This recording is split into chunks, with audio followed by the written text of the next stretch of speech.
ব্যয়, 200 টাকার একটা বেশি দিতে হবে না।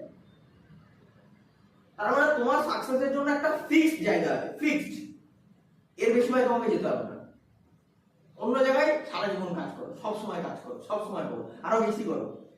একটা বস, একটা কোম্পানির বস তার এমপ্লয়িকে এসে বলছে তার জন্মদিনে একটা ল্যাম্বরগিনি কিনেছে।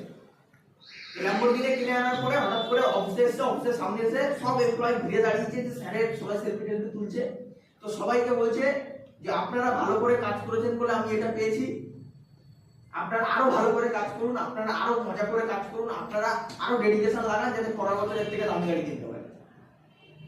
তাহলে ডাইরেক্ট ইনডাইরেক্টলি কি বলছে, তোমরা গাধা থাকো আমি মালিক হই।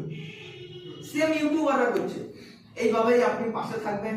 আজকে আমি গোল্ডেন প্লে বাটনটা পেয়েছি, আজকে আমার পার মান্থে 1 লাখ টাকা 1.5 লাখ টাকা ইনকাম হচ্ছে। আপনারা এইভাবে সাপোর্টটা করুন, তোমাদের জন্যই তো আমি এইটুকু আসতে পেরেছি। তুমিও ভালো ভালো করে ভিডিওটা শেয়ার করো, ভালো ভালো করে ভিডিওটা দেখো, ঠিক বলে না? তাহলে আমরা কত বড় মুরগি যে ওদের কথা শুনে আমরা কি করছি, ওর ভিডিও শেয়ার করছি, ওর ভিডিওকে টাইম ওয়েস্ট করছি, ওর ভিডিওতে গিয়ে কমেন্ট করছি।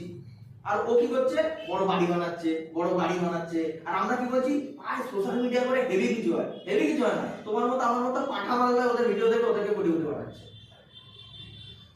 সোশ্যাল মিডিয়া সিস্টেম কি, তুমি যদি ওদের পেছনে টাইম ওয়েস্ট না করো তাহলে কোনোদিন সোশ্যাল মিডিয়া ওকে মাইনে দেবে না, ইনকাম দেবে না।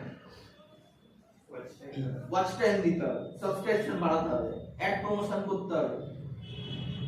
এগুলো না হলে কিন্তু কোনো পয়সা নেই আছে। তো ওরা দেখছে, ওরা বলছে কিন্তু আপনারা করুন, আপনারা ছিলেন বলে আমি এই বাইকটা কিনতে পেরেছি, আগামী দিনে আরো বড় স্বপ্নগুলো পূরণ করতে চাইছি। আপনারা শুধু আমার পাশে থাকুন। পাশে থাকার কথার অর্থ কি, ভিডিও দেখো, গ্লোবাল কন্টেন্ট দেখো।